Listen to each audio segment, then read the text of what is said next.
Colleagues and friends, my name is Mike Hardy. I have the privilege of being the next chair of the ILA. Bit in trepidation. No.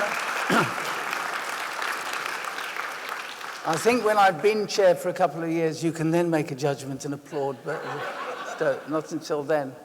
So I'm really delighted that we have such an engaging final plenary session, and I know how much energy and excitement there's been over the last few days.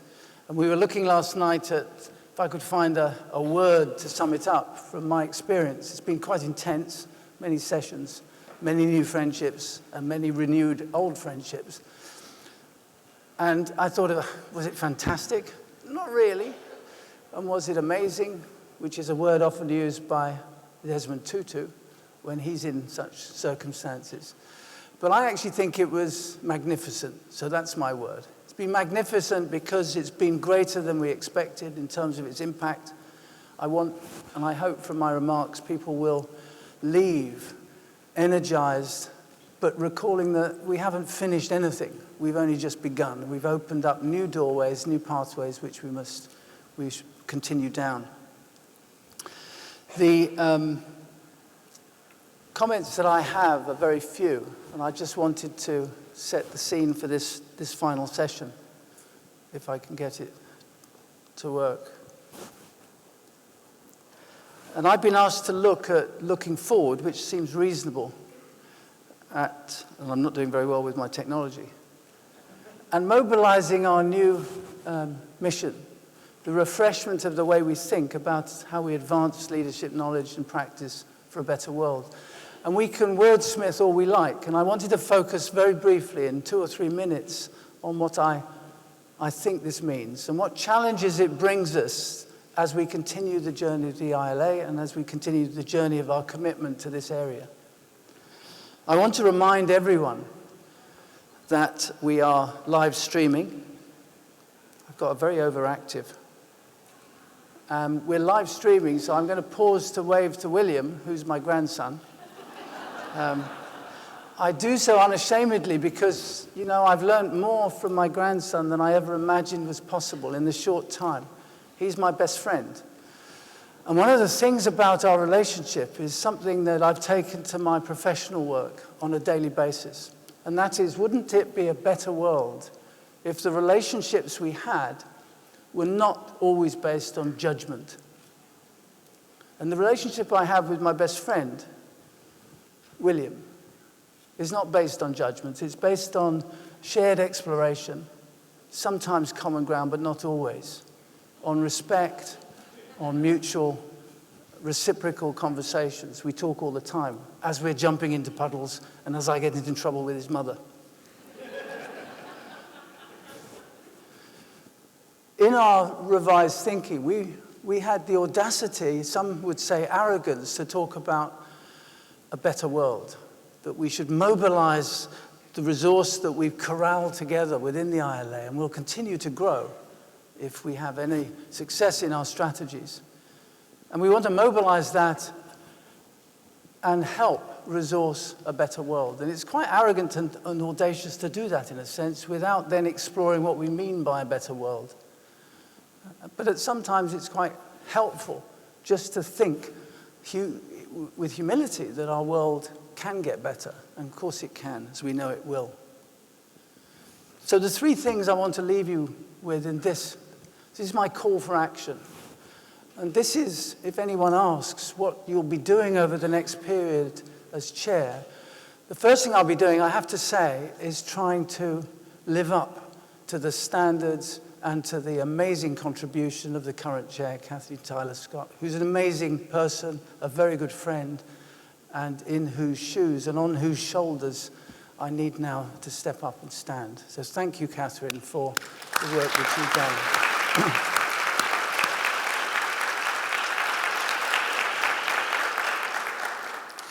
But of the things we've heard this week, I wanted to focus on these 3 issues. We must examine the role we can play We must interrogate the competence we have and the place we are, whether we're academics, practitioners, whether we're from the corporate sector, from government sector. We must know our role and be good at it, be focused on it, and then we can hopefully make a small contribution. We look in ourselves, as many of you have said, before we share with others. Secondly, as we were reminded by the astounding keynotes that we've had earlier, we must be very conscious of context, not be dismayed by it or distracted by it, but be conscious of context. Context matters. The place matters. We must, as the ILA, reflect on our international commitments and not be driven by a North American set of values alone. We must be humble enough to know that we have huge lessons to learn from different contexts and different places. Exploring content will be a responsibility we must take.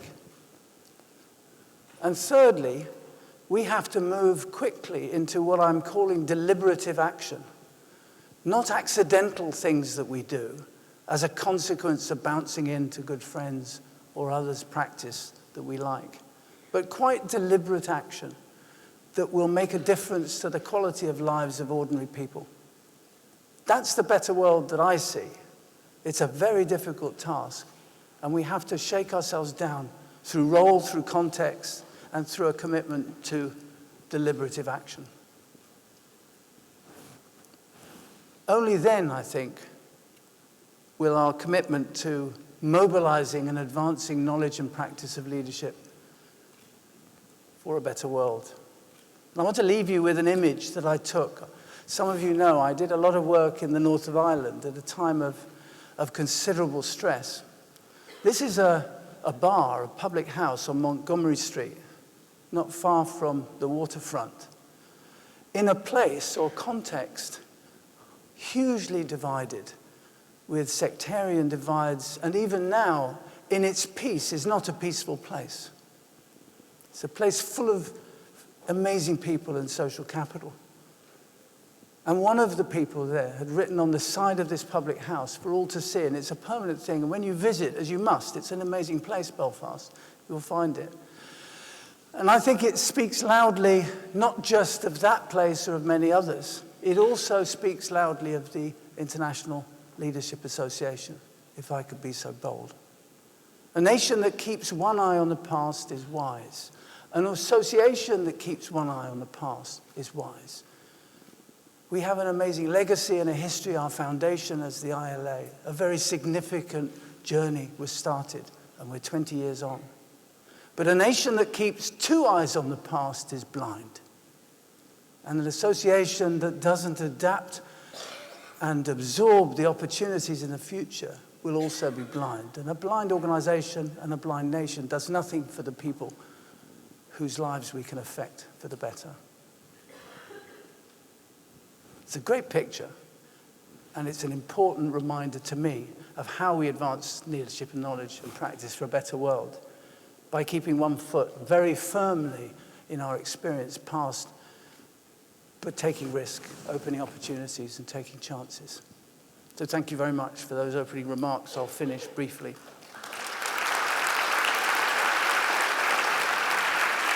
So it's now my great pleasure to introduce Heather Henderson to the stage to announce the student case winners. Heather, would you join me?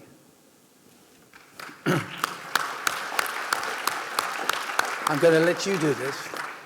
Thank you very much for your support. Thank you, Mike. Very much appreciate the warm welcome.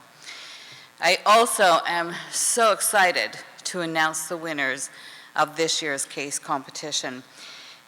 It was absolutely amazing for any of you that got to see the poster session on Wednesday. If you came to round 3 yesterday, it was absolutely the most amazing session for me to see the work that the students and the coaches had done. And then, of course, we couldn't have done it without the great work of the judges. And we had judges volunteer from honestly all over the world.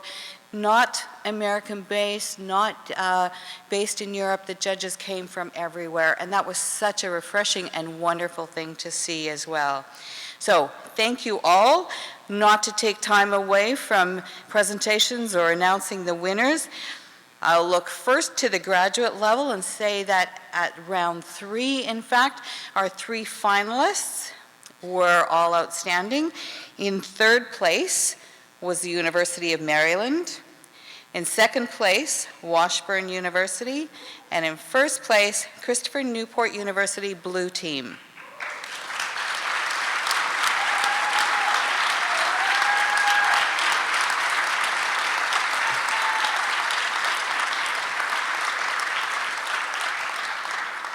So while I will invite the winners up to the stage, I also have to tell you, it was amazing.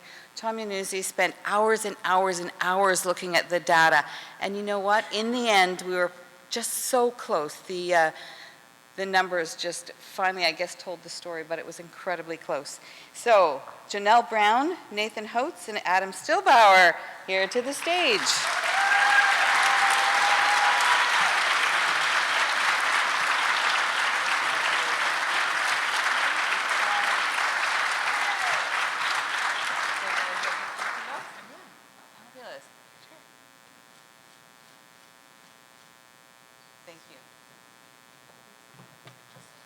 So a further announcement to that, I left these at the table. Obviously, I didn't bring them up here.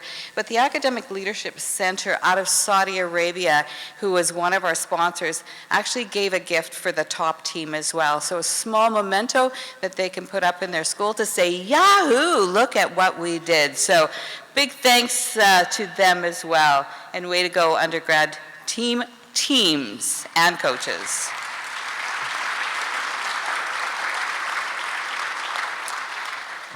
At the graduate level, we had 3 teams that advanced also on to the final round and to the presentations last night. And Tom happened to be with the undergrad level, and I was with the graduates, and they did an outstanding job. In 3rd place was Louisiana State University. In 2nd, Florida State.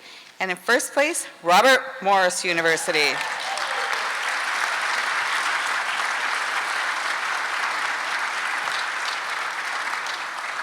So if those people can come up to the stage, we've got Rebecca Barnes, Linda Mayers, Sean Phelan, and Samantha Walkley. Are you here? Oh, there they are. So again, as they're making their way up to the stage, I can also tell you that the Academic Leadership Center sponsor out of Saudi Arabia also had a small gift for them that they can take back to their schools as well.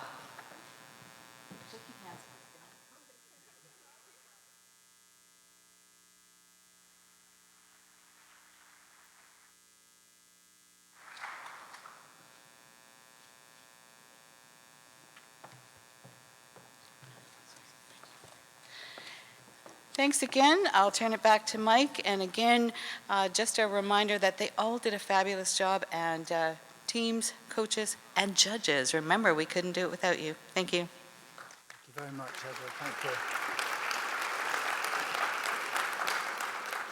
Heather, thank you very much. The enormous amount of work that goes into the judging as well as in the doing. The doing's important.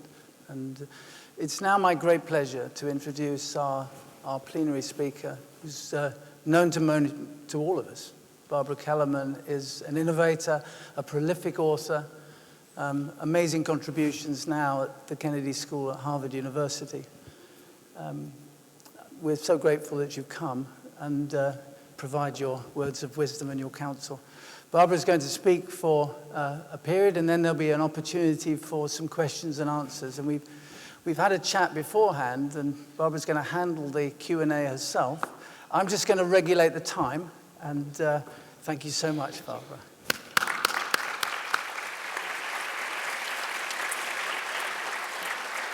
So it has come to my attention just a few minutes ago, and some of you in the audience may know this, some of you will not, that there was a shooting in a synagogue this morning in Pittsburgh. and I believe some people died. That's the full extent of what I know, but I thought out of respect for what happened just today, not to speak of the events of the last week or the last months or the last years, however you want to phrase it, why don't we just pause for maybe 30 seconds before I start talking.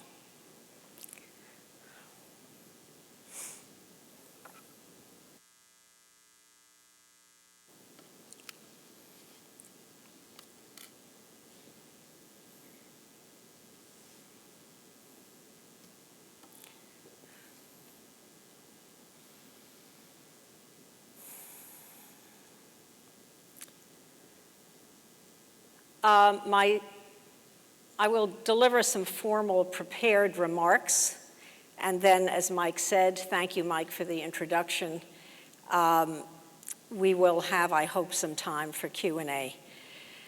Interestingly, by sheer coincidence, the first words of my speech echo, or should I say foreshadow, what I just reported. The speech, as I think you know, is called Standards. One day, late last August, the New York Times printed and posted several articles that signal my speech on standards. When Erin Schroeder ran for Congress in 2016, she woke to find tens of thousands of messages in her email, on her phone, and posted to various other social media. One said, and I quote, "All would laugh with glee as they gang raped her and then bashed her bagel-eating brains in," unquote. Another said it'd be amusing to see her take 20 or so for 8 to 10 hours, unquote, again suggesting gang rape. In the case of Erin Schroeder, at least, the abuses, a toxic sludge of online trolling steeped in misogyny and anti-Semitism that also included photoshopped images of her face stretched into a lampshade and references to preheating the ovens, never stopped. In this election cycle, in 2018, the abuses against women in politics have only increased. A Democrat running for a congressional seat in Iowa, Kim Weaver, gave up her campaign against the Republican incumbent when a neo-Nazi website published an article about her titled, quote, "Meet the whore who's running against Stephen King," unquote. On the same day, it was August 26th to be precise, the Times published another article on a different subject altogether that nevertheless was all about, you got it, the erosion of standards that in recent years has gone from creep to gallop. Quote, "Trump assails the legal system," unquote, ran the headline, eroding trust. Whatever you might think of President Donald Trump, it is inarguable that in the last year he has relentlessly criticized the Justice Department, fired some of its top officials, questioned the integrity of prosecutors leading the investigation on Russia, mercilessly demeaned and defiled his own Attorney General, Jeff Sessions, and more generally recklessly bandied about terms with possible legal implications such as flip, witch hunt, treason, and lock her up. The president's flagrant flaunting of respect for the law, and for that matter, for anything resembling civil discourse more generally, threatens increasingly not only to erode further faith in our legal system, but more importantly, to further erode public trust in the various pillars of American democracy. I hasten to add that the American presidency is not the only institution, the only American institution, to be so diminished. As we recently witnessed, the Senate has dropped the rules of decorum that for most of American history were the hallmark of what once was referred to as the world's greatest deliberative body. and it manifestly shed some simple, but one would have thought, essential standards such as veracity and the virtues of the rules of evidence. That the Supreme Court itself has recently been diminished in the eyes of many, if not most Americans, goes nearly without saying. Nor are standards being eroded only in the public sector. In that same issue of the New York Times, the private sector contributes mightily to the sense that in the United States, and I will get to the rest of the world momentarily, that something's off, that everything is in decline. There is a growing suspicion that a few behemoth companies in several of the nation's key industries suppress both wages and growth.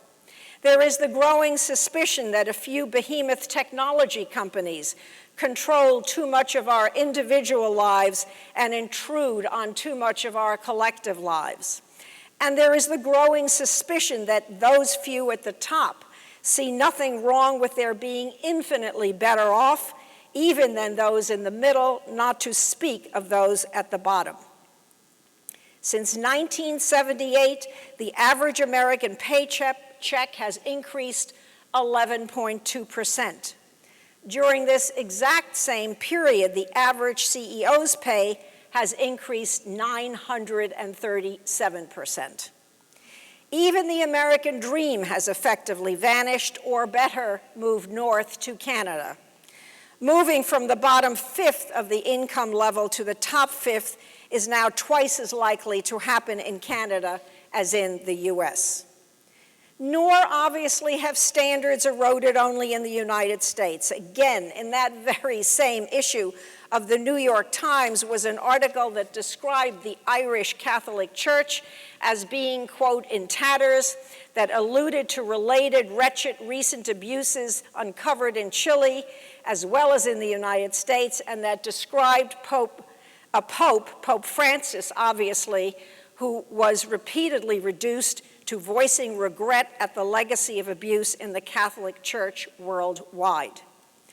Of course, the church is not the only institution that has been so charged. Moreover, one could argue that, the revelations of abuse of minors, which cascaded beginning in 22, are helping to restore standards, not abetting their diminishment still further. But it cannot be denied that the revelations themselves and the church's real reluctance fully to face the implications thereof have contributed significantly to the sense that what we used to assume were generally high standards of behavior by people in positions of authority, whether priests or teachers, judges or generals, private sector executives or public sector politicians, was an illusion. Where once we thought, or perhaps foolishly presumed, were generally high standards of personal and professional conduct, now we know this was an illusion again. This is not, of course, to say that every leader is bad, painted with a sullied brush. Rather, it is to say that we have a stronger sense that people, all people, no matter their status or station, are a complicated mix of passions, proclivities, and personalities, drives, motives, and incentives, sensitivities, sensibilities, and standards. Additionally, we now know that in some cases are virtually no standards at all, at least not as we conventionally think of them. No standards at the level of the institution, think Volkswagen or Wells Fargo, the Department of the Interior or the city of Flint, Michigan, and no standards at the individual. I could name a list of Americans and foreigners as well. Since I am speaking to you today, members of the International Leadership Association, let me state directly that leaders, defined for the present purpose as those in positions of power and authority, have contributed mightily to this decline, to the erosion of standards, or at a minimum to the perceived decline of the erosion of standards. The reasons for this are complex At least they are, for the present purposes, twofold. The first is changes in our culture, arguably especially those that relate to levels of transparency. We now tend to know, we now tend to demand to know the details of dalliances of presidents of the United States. We now tend to know, we now tend to demand to know the drinking habits and sexual proclivities of nominees for the Supreme Court. We now tend to know, we now tend to demand to know the intricacies of intimacies practiced by men in positions of power and authority on women who are not. Yes, sex matters more than it did. We now tend to know, however, we also now demand to know the truths about taxes and finances, about money stashed at home or abroad, about hidden bank accounts, secret payoffs, and shady dealings. The level of transparency is now such that people with zero power, authority, and influence feel more entitled to be told whatever there is to be told about those who rank higher than they. We now have victims of clerical abuse stepping up and willingly testifying to what was done to them when they were children and adolescents. We now have investigative reporters unearthing dirt on some of the highest and mightiest of our species. We now have women coming out and taking on men in ways previously unheard of. The result is that leaders have been increasingly demystified, denigrated, and demeaned. Something of a sea change. The extreme changes in our culture have, of course, been aided and abetted by the extreme changes in our technologies. I hardly need point out to this group the impact of social media on patterns of dominance and deference, on the dynamics between those who apparently are powerful and those who apparently are powerless. The Me Too movement, arguably led by the work of 3 investigative journalists, is just one example, albeit a striking one, of the intersections of which I speak. The Me Too movement is all about sex, or, if you would prefer, it's about dominance and submission, or, if you would prefer, it's all about power and the lack thereof.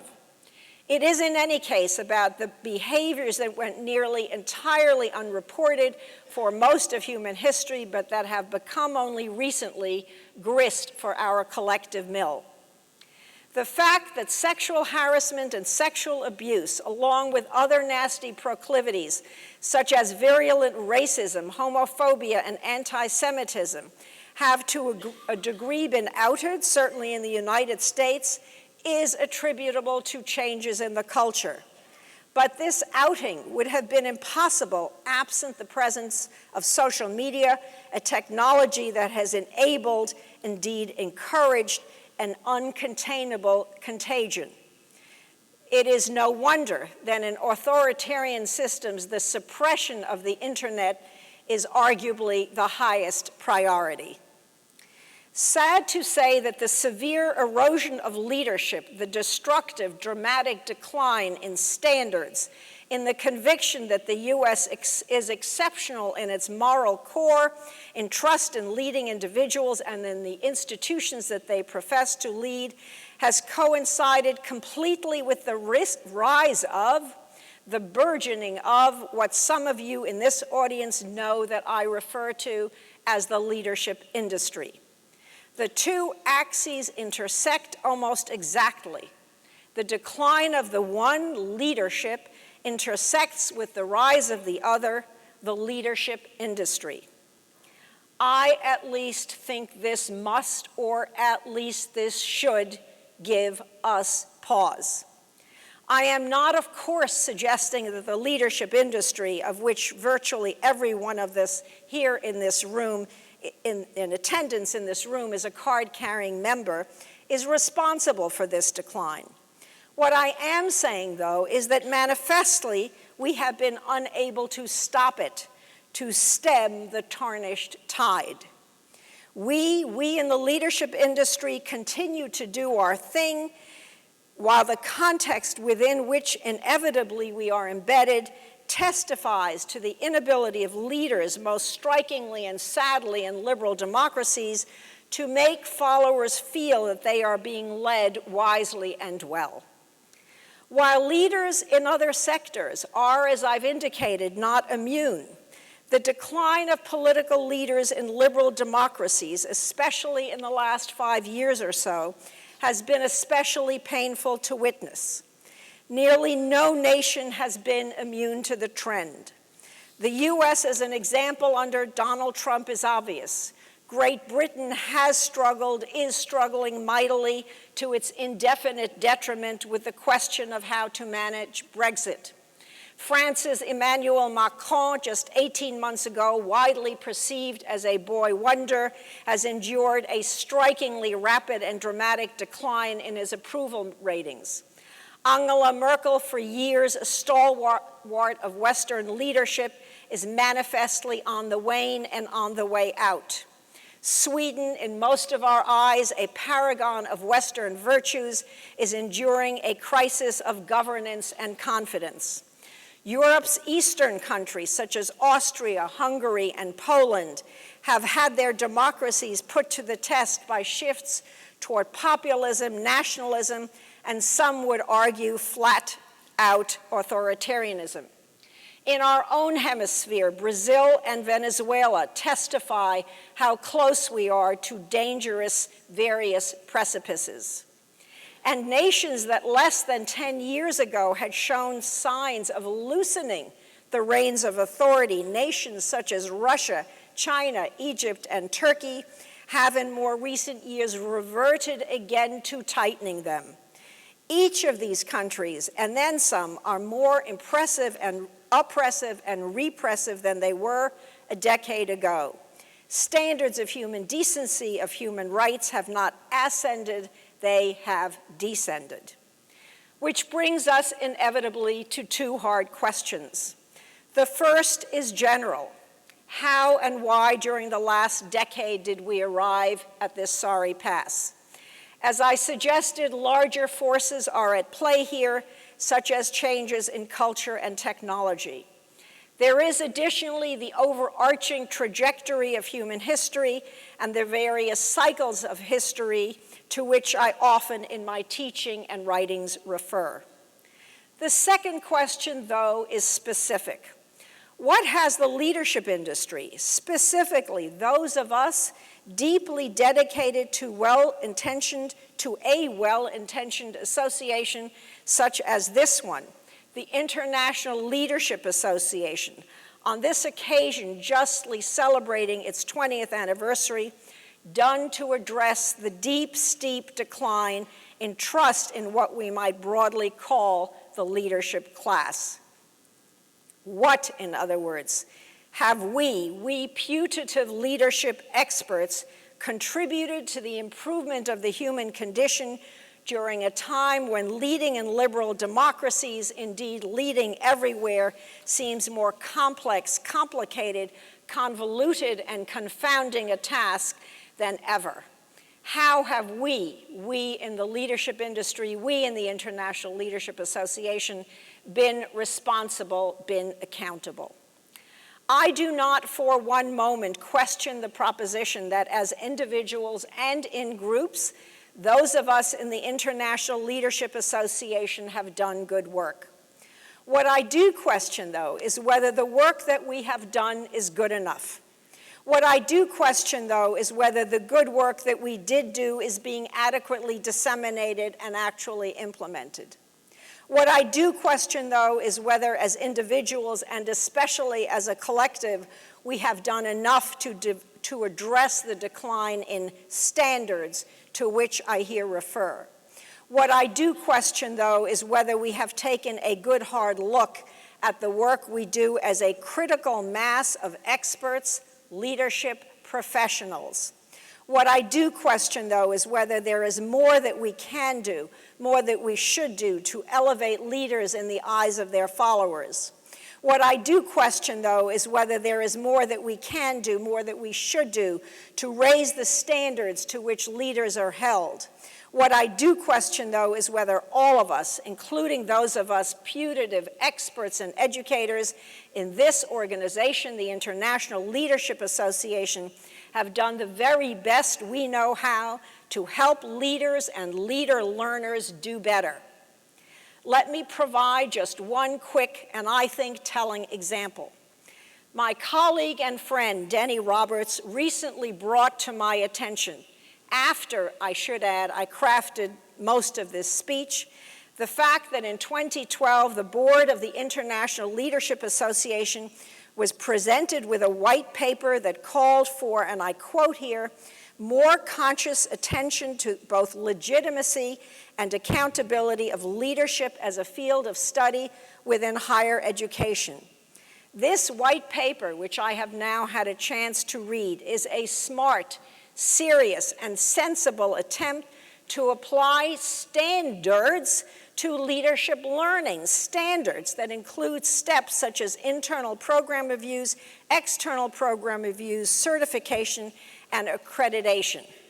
As I further understand it, however, the ILA board tabled the idea at the time, which is where the white paper still, as of now, sits, although perhaps that is changing. I'm going to interrupt my own text to read very briefly from this paper to which I just referred. And it's a part of the concluding recommendation of this paper. Though the extensive exploratory work of the Formalized Program Review Task Force, this is an ILA document, including the discussions between task force members, collaborative discussions during the ILA London conference, and the survey in the spring of 2012, it is clear to the task force that formal accreditation is not yet called for. However, the task force also believes that the general perspective of those throughout the field is that more is needed to provide both resources to programs and internal review holders to add to the legitimacy of leadership programs everywhere. It is the recommendation of the Formalized Program Review Task Force that, as part of its offerings and services, the International Leadership Association established external formalized program reviews. I want to be clear here. I was not part of the white paper task force, and I was not privy to any of the relevant discussions either within the ILA or outside it. So I am in no position to know what happened or why. But I raise the subject of this paper because it pertains directly to my general concern about setting standards for leaders and to my specific concern about what the ILA could do, should do, to foster the establishment and indeed the implementation of such standards. As if we were, and those of you who know my writings will know it's not an accident that I'm starting to introduce this term, as if we were or aspired to become a professional association. Again, some of you in this audience will know that I have spent nearly all my professional life in leadership studies. That is, my primary interest has been in leadership as an area of intellectual inquiry. But as a few of you in this audience likely additionally will know, in my last book, which came out a few months ago, Professionalizing Leadership, I took a turn. I turned from leadership studies to leadership development, specifically to the matter of how we teach how to lead. Why? Why did I make this turn? Why, after all this time, did I finally turn to the question of how we teach how to lead? The answers are simple. First, because I did not like what I saw, the unrelenting decline of trust in the leadership class, particularly in liberal democracies.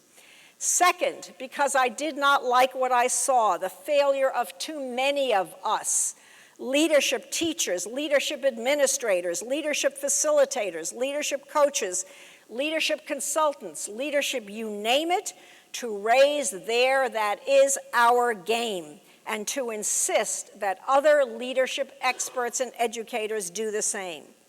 In short, I am disturbed by our collective failure to raise the standards to which we would all agree as leadership professionals to adhere, or indeed as a collective to have failed to establish any standards at all.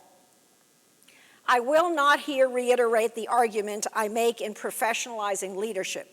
In fact, I am aware that a few of you recently debated the merits and deficits of what I wrote. I will, however, reiterate the book's overarching point that unless we leadership experts take on some of the trappings of professionals, say doctors or lawyers, we endanger our reputations, which in any case are tenuous at best. This is not to say that professionalism has spared doctors, for example, from the decline in trust or from, as Tom Nichols puts it in a book titled The Death of Expertise. To the contrary, the medical profession is also experiencing growing distrust, but not at the same level as the leadership class, not even close.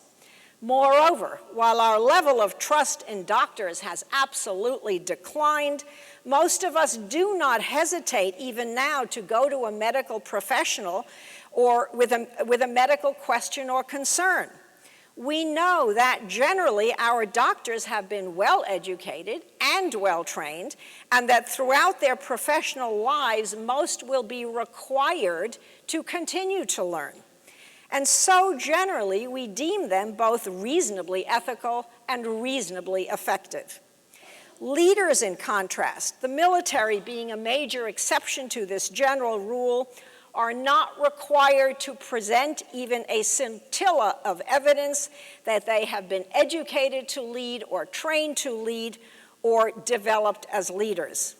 Moreover, they are not asked to meet any kind of requirement or to provide any sort of certification of excellence, even of competence.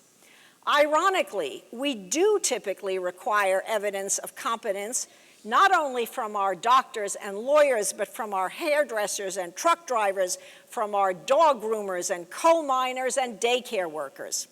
We do not, though, require any such evidence from our leaders, not even from those who would aspire to ascend to the nation's highest political office. Would you believe, and I end with this question, that it is possible, in theory, hypothetically, ostensibly, and putatively possible to become President of the United States without any political or military or government experience or expertise whatsoever? Would you believe that to be possible?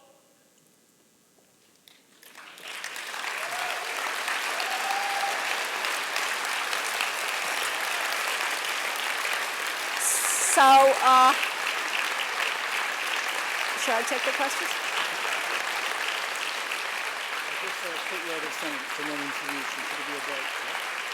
You want to say something? Do you want to say something? Yeah. Okay. Okay. A huge thank you to Barbara for what a stimulating and what a call to action. I'm delighted that Barbara raised the issue of standards and raised the issue of the role of the ILA within that. And we must be held to account. And my commitment is that we will be. Our strategic action plan over the next 3 years includes that. But we have time now for question and answers, and I'm not going to be the agent and intervene, so Barbara's going to manage this. Can you guys hear me? Is this mic on? Yeah. Can we turn on my lavalier mic? Yay, okay. Again, I started with this note of tragedy. I tend to I tend to want to have a good time and to be funny. There's something a little askew this morning because of what I heard, and you guys now will know details that I do not. But if anyone has any questions or arguments or comments or whatever, now's the time to get at me, to get at the ILA, to get at whoever or whatever. I think there are hand mics in the audience, yes? Okay, does anybody, I can't see too well.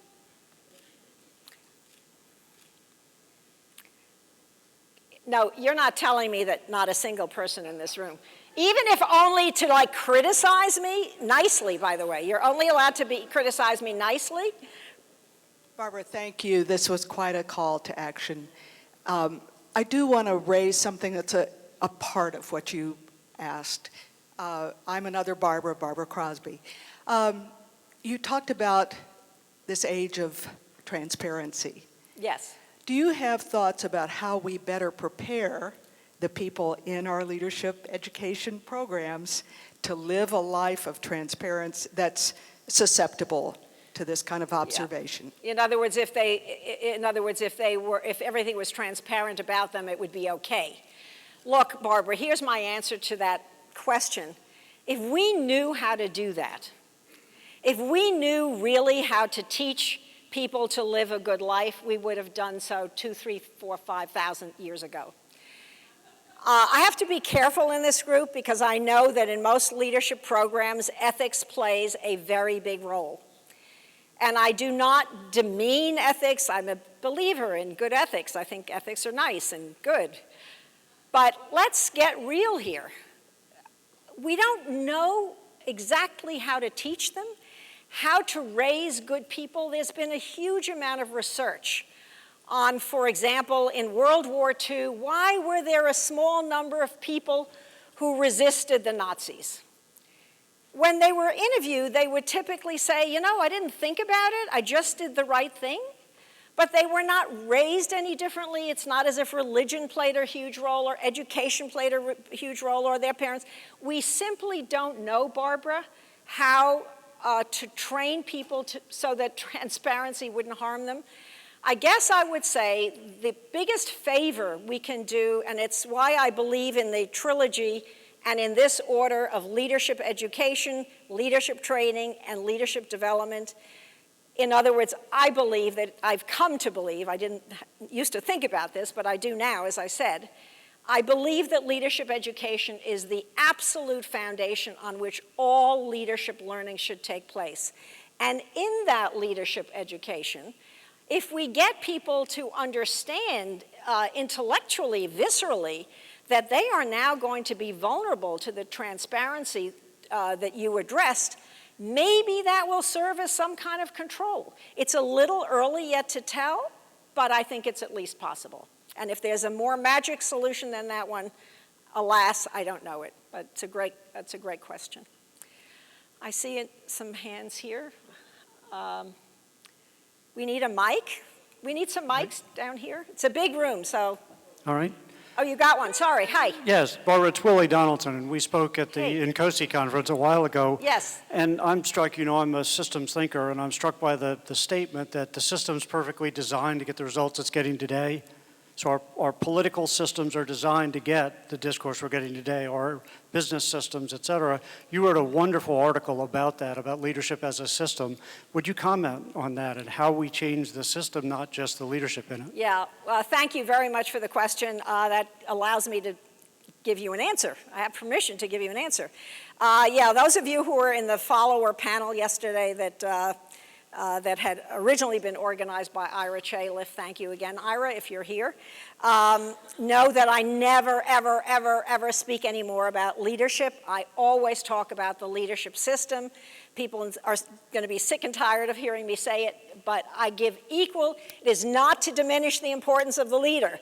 I give equal time. It's a third, a third, and a third. Leaders, followers, and context. It is a systemic independence, interdependence, intradependence. You can't talk about leadership anymore without talking about the other, whoever else is around. Use the word stakeholders or constituents or followers. I don't care what language you use.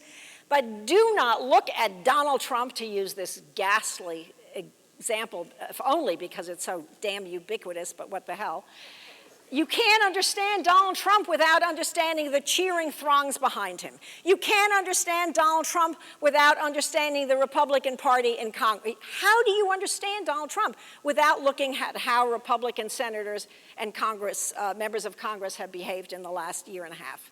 You can't get it. You can't understand any of this without looking at the larger context within which the whole system now is embedded, within which these people are embedded. That is the United States toward the end of the second decade of the 21st century, economically, politically, religiously, institutionally, in terms of class, in terms of factions, in terms of communities.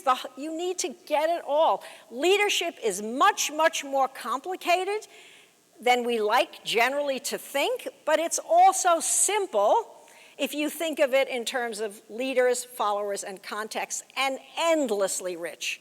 It's unbelievably richer to think of leadership as a system with those three parts than it is constantly to focus on the person at the top.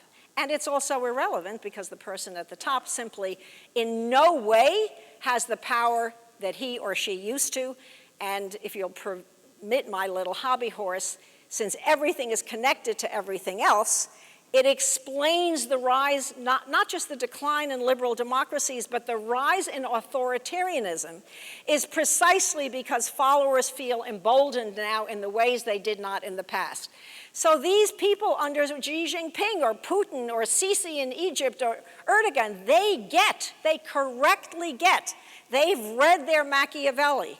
They get that if they want to maintain power, they must be more oppressive and suppressive than they were a decade ago. And they're right. Everything is connected to everything else. It's blissfully complicated and wonderfully simple simultaneously. I hope that was a bit of an answer. Okay, so we now have a bunch of questions. Yes, okay. Sorry. Gamma Perucci. I don't see who. I got it. Yes, hi. Okay. Well, first of all, thank you, Barbara. And I'm Gamma Perucci from Marietta College. Oh, hi there. Okay. The white paper. I know you. I just can't see you, but okay. Right. Hi. The white paper that you referenced, actually, thank you, Danny.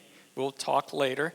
I commissioned that white paper as chair of the board of directors. Great. But one of the pushback that we received with that white paper was the argument that if you moved in the direction of accreditation, there would be a loss of creativity and innovation on the part of leadership programs. So my question is, could you comment on that argument? What are the trade-offs with the standard argument that you present? Am I allowed to use the F word in this room? Give me a F break, okay? This is not about suppressing creativity, authenticity, innovation. It is not about that. And the idea that if you have more rigor and greater standards, you're necessarily eliminating or quashing the other is, in my view, ridiculous. If we do not elevate the standards of our profession, and we're all in this together, if we do not raise the standards of what we collectively do, I can promise you that in 20 years we'll be standing here and asking ourselves what happened. We have got to do this work. I don't want to name any names, and none of you know where I happen to teach. But I can tell you, virtually no one is immune from the syndrome to which I refer. It is true, as I say in the book, the military is the single institution that does this reasonably accurately and well. I hope to hell some of you in this room know people in the military. Talk to them. Talk to them about what happens in the Air Force, in the Navy, in the Army, whatever. Talk to them. And you will get that they get educated, they get trained, and they are developed as leaders lifelong. This isn't a semester, this isn't a year, this isn't a weekend of executive education. It is absurd what we do. As I said, hairdressers, truck drivers, electricians, plumbers, not to speak of serious professionals, take their learning experience, their how-to experience seriously. We in the leadership business, as a rule, do not. I'm not saying the military is a paragon of virtue. I am saying they do it right, and do not, I'm warning those of you who may have a question, come back at me and say, oh, but the military has people for years and years and years. The basic principle of education, training, and development can be done in a term.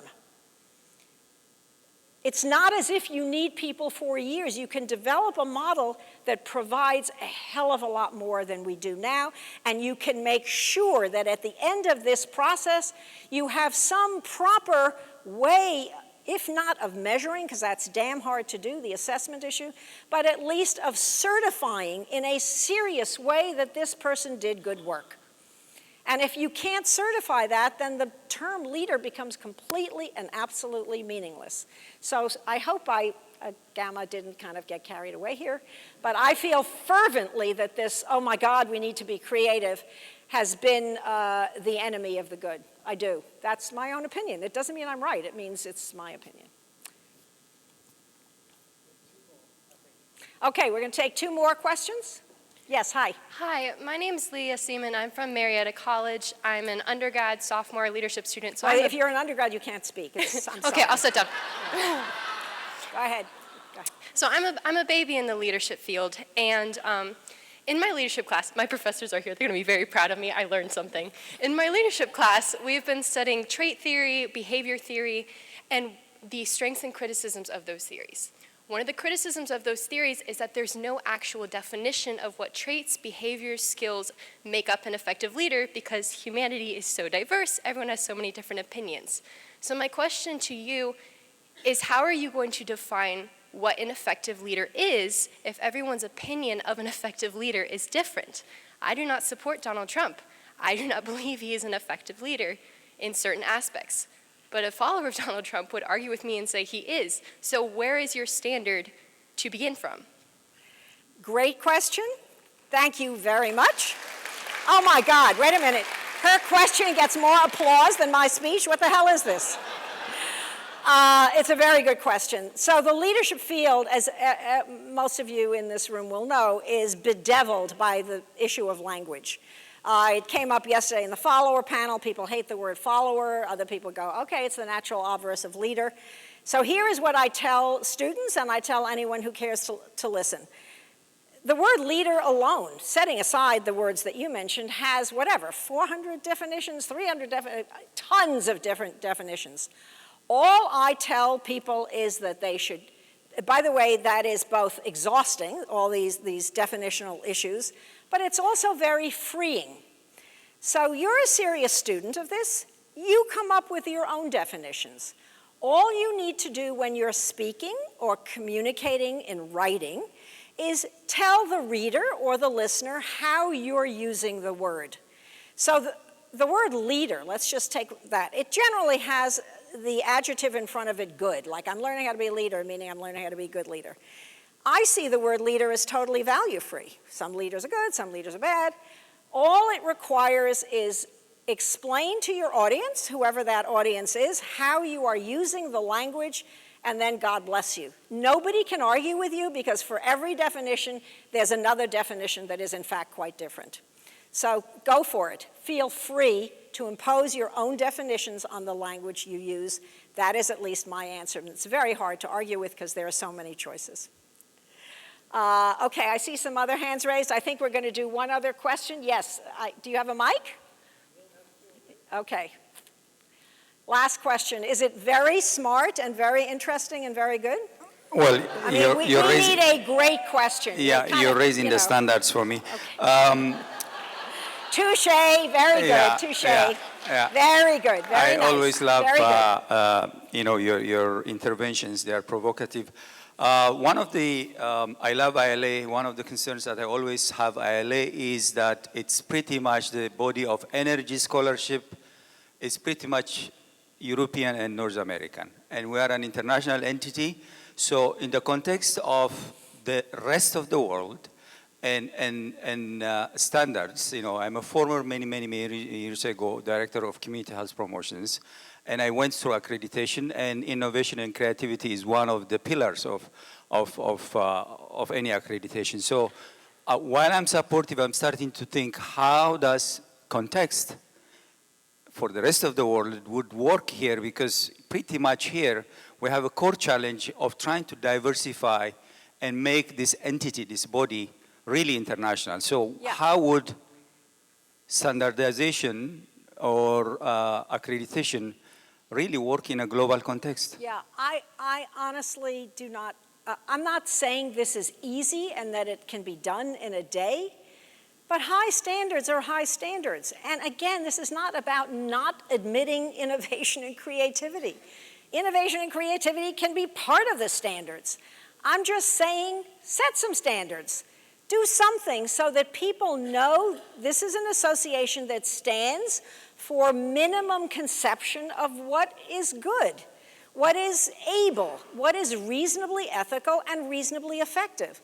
Look, why should culture impact on the excellence of a leader but not on the excellence of a physician or a truck driver? You know, if I'm driving a truck in the United States or in China or in Argentina, I need to be able to keep to my side of the road. I need to know the rules of the road, whatever it is. I'm just saying it doesn't seem to me that excellence is something that is culturally bound, at least not always and by definition.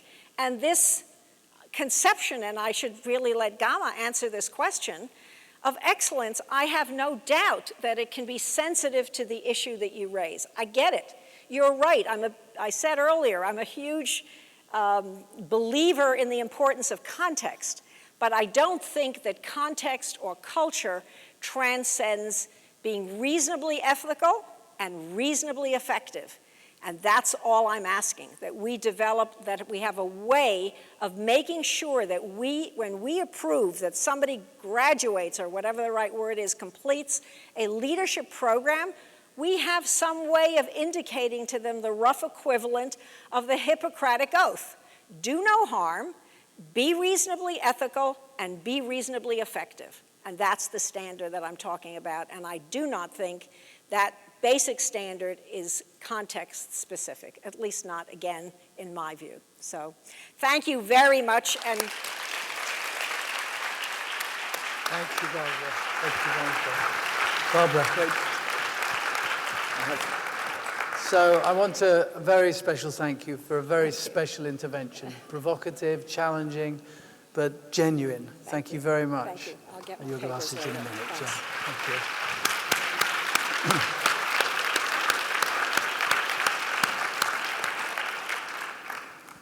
So we now have the opportunity to look forward in terms of our next gathering in Ottawa. So can I ask the Ottawa team to join me on the stage?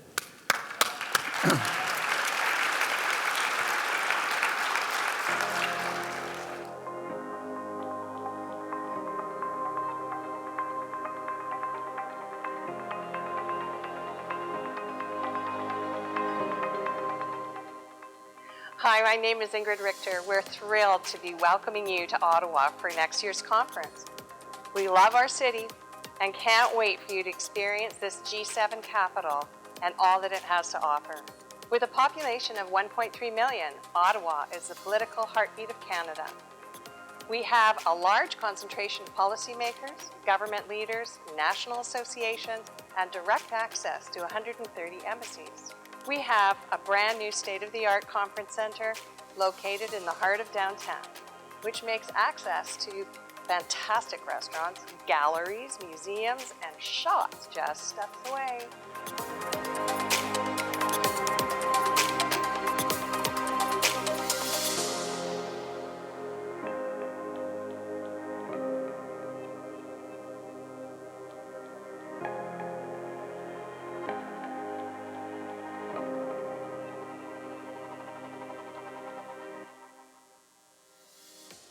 As sponsors of the 2019 conference, the Telford School of Management at the University of Ottawa is honored to be working with the ILA to create an engaging and unforgettable program. The 2019 conference will focus on the topic of leadership, courage required. The world is ripe for leaders to act courageously, for we live in a time where leading with courage is imperative. We look forward to hearing your different perspectives and new concepts that will bring this theme to life in Ottawa.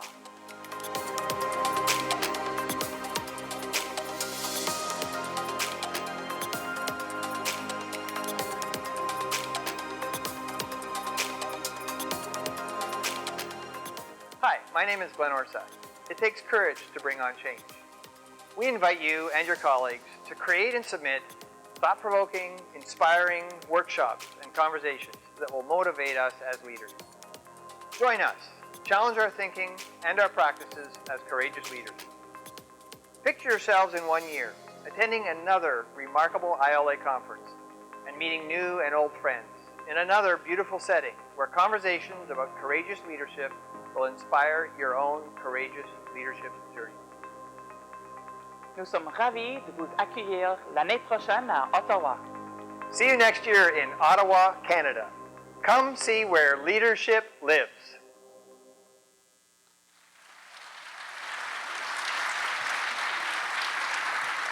Good afternoon, everybody. I'm the in-person version of Glenn Orsak, the movie star that was you just witnessed in the video. I'm the Director of Executive Leadership Programs at Telfer, and together with my colleague Dinah and Ingrid Richter, we are your conference conveners for next year. And we're thrilled to be starting the planning process for that. I first want to acknowledge and point out the great hosts that we've had for this conference from the Palm Beach Atlantic University. Great hosts and great conference chairs.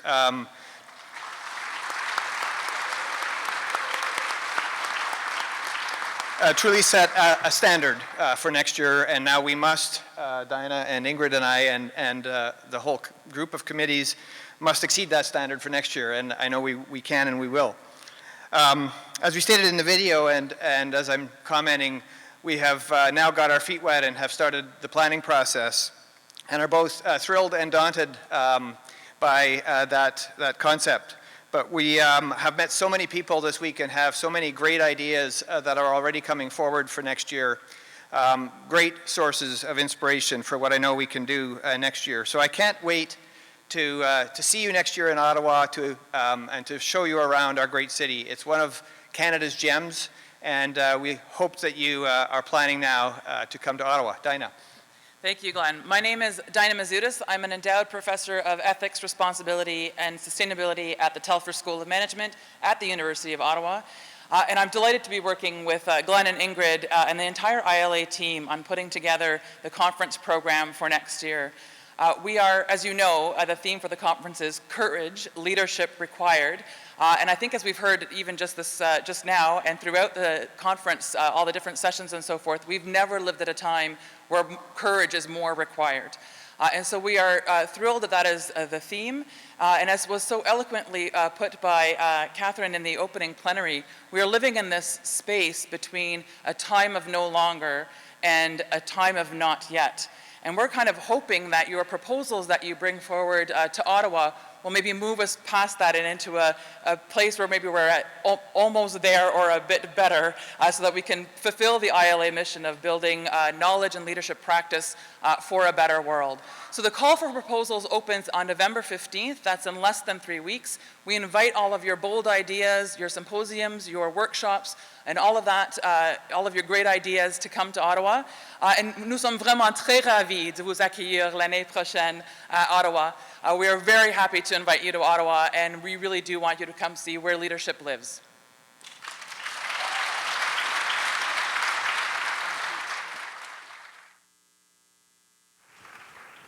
So, of course, I encourage us all to be there in Ottawa, and it'd be great to see you all again. But before you leave today, it's our tradition to be together, to work together, and to leave following some weaving together of our work. And our weaver this year is V. I'd ask you to come and do your job.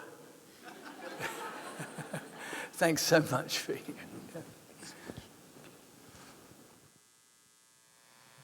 I would like to start by thanking the leaders of the ILA for inviting me to serve in the capacity of Conference Weaver. It's a great honor, and I hope to do it justice.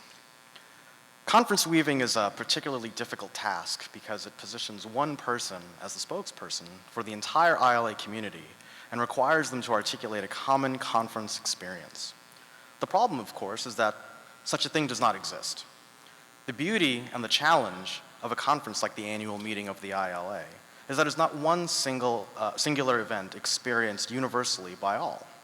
It occurs differently for each of us, even if we are sitting in the same sessions, hearing the same speakers, engaging in the same activities, and connecting with the same colleagues. So in some ways, it's an incredibly disingenuous thing for me to stand here and say I speak for all. However, this is my charge nonetheless, and so I will attempt to give voice in my own, albeit limited way, to what I have seen over the past few days. I think many would agree that the ILA is a special place. Attending the annual meetings means having an oasis in our calendars, an oasis to reconnect with ourselves, our colleagues, our students, our mentors, and in some cases, the very reasons we went into this work in the first place. It can be very easy to get lost in the sea of demands, aspirations, agendas, and challenges day-to-day reality places upon us. Catherine Tyler Scott, as part of this year's opening, said something that I kept coming back to as I attempted to make sense of the 20th meeting of the ILA. She said, "This was a time of no longer and not yet." I think this is particularly important because I've heard a great deal of conversation at this conference around what can be no longer and what we are working toward, which we have yet to reach. No longer can we work at the fringes, afraid to push back against the oppressive and restrictive conditions and circumstances.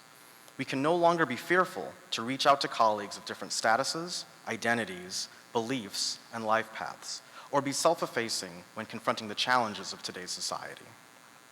We are no longer in a place where those of us who do leadership can be modest about our craft. We are not yet in a place where this is comfortable, easy, or natural. But what I have seen here in the past few days gives me hope. I have hope because I have seen seasoned scholars who have helped pave the paths that so many of us have tried to walk utter the words, "I don't know, I'm not sure, and let's find out together." I have hope because I've heard junior scholars, practitioners, and relative newcomers to our conversation say, "I'll try, I think I can, I'll take the lead on that." I'm optimistic because I've seen people who otherwise might never encounter one another, despite the fact that they do the very similar things a world apart, find support, collaboration, and community in each other's company. While we may live in a larger society that precariously navigates deep social and personal divisions, watching the people of the ILA navigate one another inspires me to believe that we can, together, walk boldly from the time of no longer into the era of not yet. Despite being an oasis, the ILA is no utopia. As broader society learns to contend with the fault lines of social identity, so too must we face these divisions. This oasis of ours is not impervious to the social dynamics threatening to tear our communities apart. If we truly believe that we need to give the work of leadership back to the people, then we must stop gatekeeping knowledge and developmental experiences behind walled gardens, exclusive events, and mazes built of social and cultural capital. I would imagine the reach of the ILA is broader and deeper than it ever has been, and I believe the only way to maintain and sustain our collective cognitive diversity is by breaking down the ideological and practical barriers we ourselves have constructed simply because we've always done it this way. We are the DNA of the ILA, and if anything is going to change, it has to start with us. Being 20 years old means we're still young enough to try new things and old enough to know how to do them really, really well. In one session I was in yesterday, the presenter had a small graphic on one of their slides that read, "If you want peace, work for justice." One of the things that seems to link a great deal of scholarship coming from the ILA and its attendees is an orientation towards social change and justice. Every day we see the cost of not working toward change and justice. Our very conference theme centers on progress, peace, and prosperity. And so my charge to each of us as we return to our daily lives is to find ways to advance teaching, research, and service aimed toward progress, peace, and prosperity. And we may very well find that we are actually working for justice. Thank you for your time, for your attention, for your intention, and safe travels to your next destination.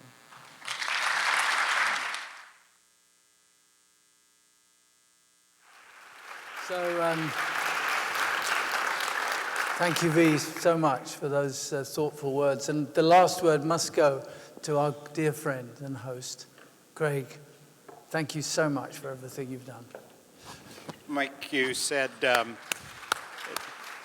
it's hard to sum up a conference in one word, and it reminded me of a story when Sir Christopher Wren was showing the king, St. Paul's, is that the cathedral? Yes. The king said, magical, amusing, and awful. And Sir Christopher Wren was astounded and jubilant, because magical meant majestic, amusing meant amazing, and awful meant full of awe. And so I think our conference has had those same things. A lot has happened in the 2.5 days since I was last up here, and it's been our privilege to serve you. Over 90 of our students and faculty and staff, and even, as I mentioned, a fellow dean has volunteered, and we have enjoyed getting to know you and having our students exposed to you and the thoughtfulness that you have and stimulated, and they've been able to sit in on sessions, so we appreciate that. I have a presentation that I do. It's called Wicked Leadership: 6 wonderful, popular, gravity-defying principles from the musical Wicked. And the last one concludes with one of the songs that's towards the end. It's called For Good. You're probably familiar with it. The two witches are talking, and some of the tension that they had, but they said, I believe that I've been changed for the better because of you. And so I trust that's been true here, that you have been changed for the better. I know we have been changed for the better. And to the ILA leadership, why don't we do this again in 4 years here? Thanks so much. Travel safely. The conference is now over.